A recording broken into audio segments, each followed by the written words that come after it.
Yeah, 0-4. I mean, you got the Chiefs and Chargers Chiefs are going to be playing for that 1 seed. Chargers playing to get in the playoffs.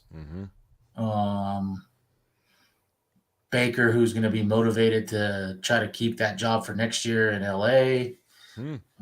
So yeah, I don't know. I would say Already not predicting a win versus the Cardinals. Yep. Okay. That's fair, buddy. You're sticking to your guns. You're not being swayed. Gotta give you that, Albert. We have Cardinals. We have Rams. We have Chiefs, and then the Chargers. I will say this: you get the Cardinals again. Maybe some opportunity there just because of injury. Before you go off, I'll just say this: you have the Rams, who have obviously not played up to expectations all year. Are now relying on Baker Mayfield, and then you have 2 games where you get to play the ultimate spoiler. In these 4 games, how do you see us? How does our record look, buddy? I hope 2-2. That is what I hope. That we win 2 games of the 4. Do I expect it? No, but I hope. I can have hope. Okay. I appreciate that. Albert's coming in, as we all should have, maybe a little bit of holiday hope, a little bit of Christmas hope. Maybe some presents are underneath the Denver Bronco Christmas tree for us, and we win a couple games. I think this is Kenny as well. He goes 2-4. He has said Cardinals and a spoiler against the Chargers in an earlier comment, and he says the Chiefs will just be too hard, and the Rams may be a toss-up.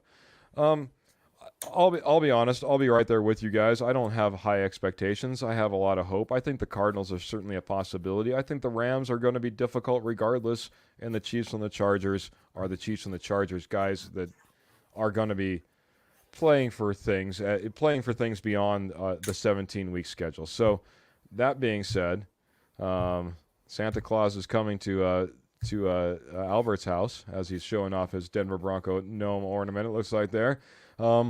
And that being said, I think I'm right there with Albert. Maybe a little bit of hope, and maybe that we can pull out 2 wins. Also there with Kenny. I would love it to be the Chargers. I see it probably a lot more likelihood that it's the next 2 games if we do get 2 wins. I just think the Chargers and the Chiefs are going to be too much, and they're playing for too much. I'd love to be the spoiler though. Final thoughts before I get to final thoughts. I don't know if you guys saw it. It was right before we came on the air. Todd McShay had his NFL draft preview, his 1.0. Todd McShay's draft preview. Did you guys check out any of Todd McShay's draft preview? Yeah, I did. I seen they had the running back from Alabama.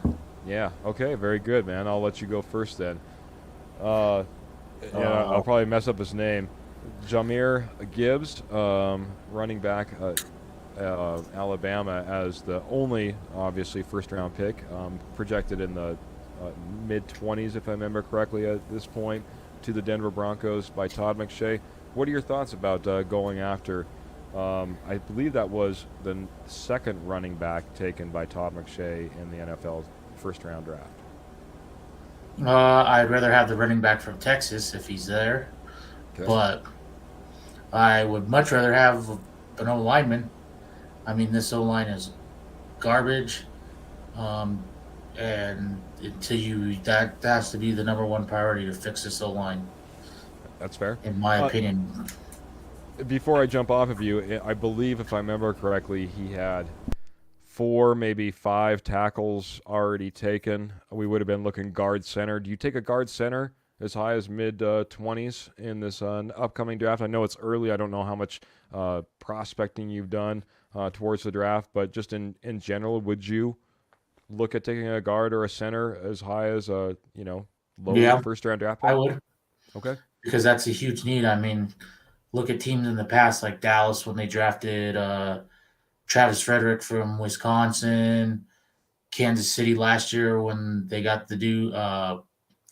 His name's escaping me, from Oklahoma, the center. Okay. Probably the best center in football. And go back a few years, I was you can say we missed on Josh Allen, but I was on board to draft Quentin Nelson. Oh, you don't take a guard that high. Well, he's the best guard in football and probably a top 3 O lineman in football. So Yeah. yeah, I don't care about that. If you think that he can be the next big thing, take him. You need improvement there. Albert, your thoughts? Do we take a running back with a possible long-term injury for Pookie? Maybe not even being able to start the beginning of the year, not knowing what your running back room looks like beyond Latavius Murray and the likes. Do you like the running back in that spot? And if not, where do you want to go?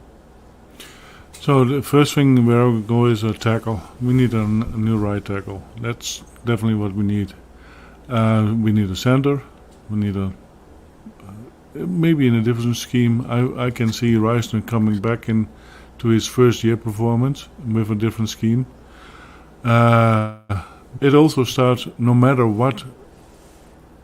how good your O-line is, if the coaching is not great.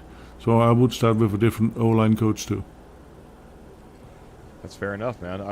It is for me, and really disappointing in what we saw from a lot of the same names year to year. I know it's different scheme. We lost Munchak. I think there's certainly some talent on the offensive line that probably just isn't really being able to be shown. Along those lines, I thought Miners did fantastic, especially in relief of Wattenberg. I don't know why Wattenberg was thrown out there in the position to try to go up against Chris Jones as his first real start in this league.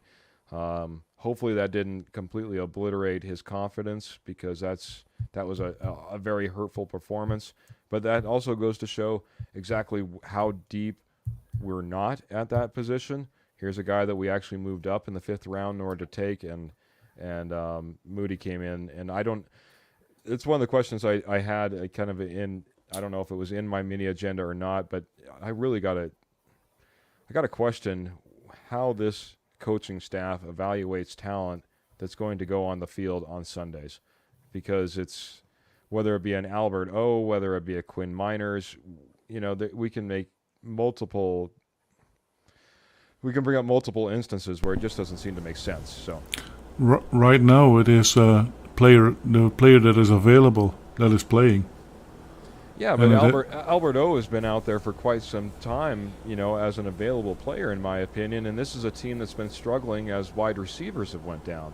Well, if you say that Albert O can't block and he's mainly just a wide receiving tight end, why is he not given an option to be out there on the field a little bit more, especially when you're giving Beck and Tomlinson maybe those opportunities instead?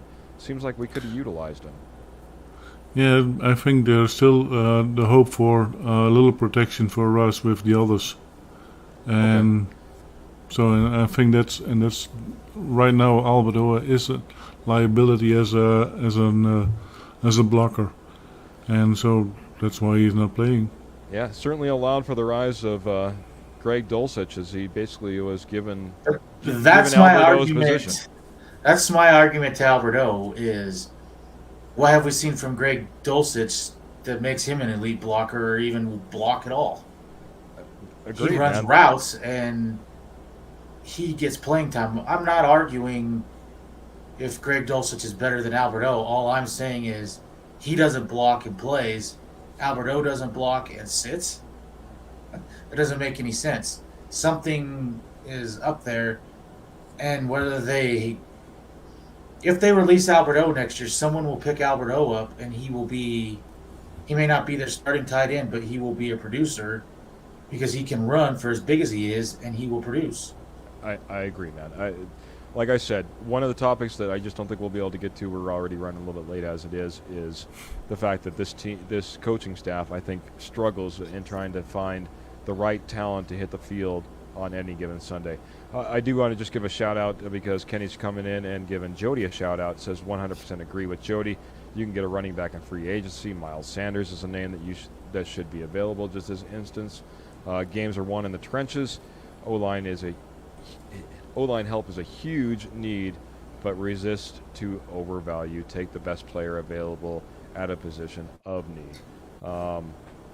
And then finishes it up. He says 6 sacks, and at least 3 of them were Russ's fault for holding on to the ball and not getting rid of it to avoid the sack. Maybe that's not Kenny. I'm not really sure. But I agree. That double back move that he has to try to avoid the pass rush is not a move he needs to make. He doesn't have the 27-year-old legs to pull that off anymore. He's 34. It seems like he gets caught every single time, and that's that.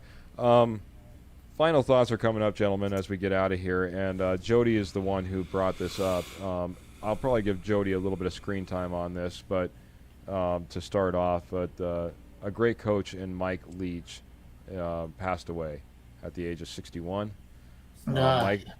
Mike Leach, just an outstanding person as well as a coach. Jody, why don't you talk a little bit about Mike Leach and his passing, man? Great head coach. Really took the 4 verts and took that offense to a new standard. You see teams like you can see it in off his coaching tree, like a Lane or the coach at USC. His name's escaping my mind. I'll pull it here. Yeah, all of a sudden you threw me off as well. Like Lincoln Riley. You could see it in Tennessee. Josh Heupel. He had great names that were under his coaching tree. Cliff Kingsbury, Dana Holgorsen, Baylor's head coach, West Virginia's head coach, Sonny Dykes. And he's known for his interviews. I mean, go listen to the guy. He had a very dry sense of humor, but he was one of a kind. I never really thought he fit down in the South. That's not somewhere I really seen him, was in the SEC, but he made that work, and he was a heck of a coach, and he'll be missed. One thing too that I heard that was kind of interesting: to get into the College Football Hall of Fame, you've got to win 60% of your games. He's won 59.6. Will the College Football Hall of Fame, will they go back and look at that, honor that? I mean, he's somebody that needs to be in there, and he definitely will be missed. Yeah, 100%. Albert, I'm not sure how much you follow college football and how much you know of Mike Leach, but I'll let you take the mic if you have some words here, sir. Passing away at age 61 is too young, in my opinion. I'm not very big with college football. I watch a game once in a while, but 61 years is too young to pass away. Yeah, you never like to see. Anyway, like you said, anyone pass away early. Obviously, this is a respected man by his players, by his fellow coaches, and the love came out from around all of college football. Those that were rivals and alike really poured out. I'll say, just from my age, my perspective, man, Mike Leach, the air raid offense, Texas A&M, what he did down there, I still remember how exciting that was, how much excitement he brought to college football. I also remember, and I love that it has come a little bit full circle, especially as Jody named off some of those coaches' names, some of which reside in the NFL, like Cliff Kingsbury, that this offense would never ever make it in the NFL. That this is not an offense that you can bring to the NFL. This is a college offense only, and for him to not only really pioneer and innovate that air raid offense, but for it to be adopted in the NFL and to be a staple for some teams is fantastic. It honors him the way it should, and I agree with you, Jody. If there's a number that he's 0.4, 0.5 away from making the College Football Hall of Fame, we need to make a little bit of an exception here. He absolutely deserves it. Man, he'll be missed. Like you said, just a character on the microphone, loved by his players, loved by his coaches, and missed by all. So, Mike Leach, our thoughts are with you, your family, your loved ones, and all those that will be missing you that were close. So, gentlemen, I don't want to end it that way necessarily, but I think that we're way, way, way over time. I want to say thank you to everybody that jumped in. We always get our K&K show and our Wits and Wagers guys jumping in. Sis, Kenny, appreciate you guys coming in here. Paul Montoya, who was in here. Danny Kitchen, that was in here. We just have so many people. Of course, Michelle Knoppers, and I had to say as we get out of here, not just living in Chiefs country, but we all deserve to see that chemistry kick in for a win, and would love to see it this weekend. Gentlemen, any final thoughts or ideas before we get out of here? The last one I'll say before last little bit of time that I'll have to take for the mic. Also, happy birthday to the legendary and Hall of Famer Gary Zimmerman of the Denver Broncos. That's a name that we all should recognize, and an offensive lineman that we should try to mimic when we go drafting this offseason. Jody, any final thoughts?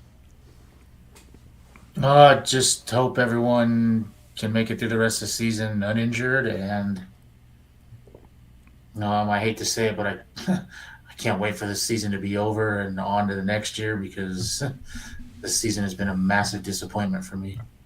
Yeah, it's been a struggle for us all, and I appreciate all the people that come in, support us, as it's tough to support our team right now.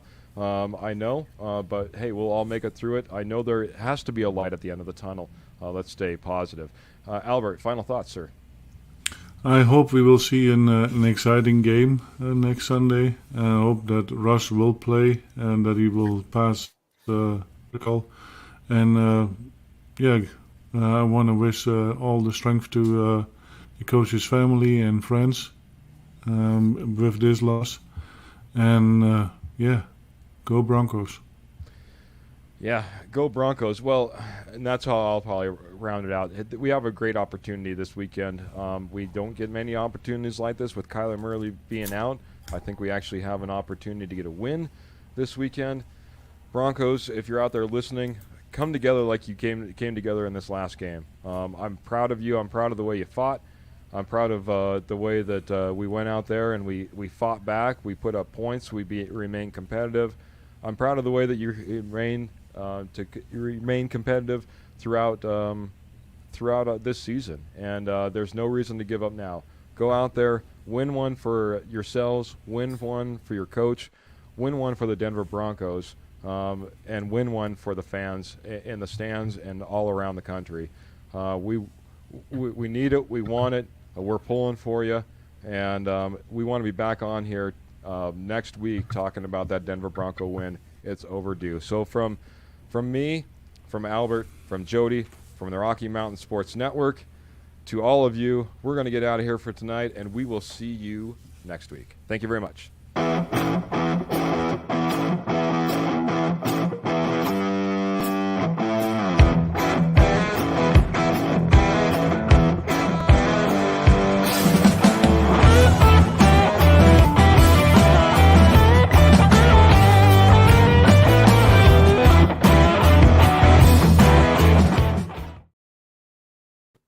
Hey, and a big thank you to Willow Seasonings and Blends. Forgot them. They're a great sponsor. Love them very much.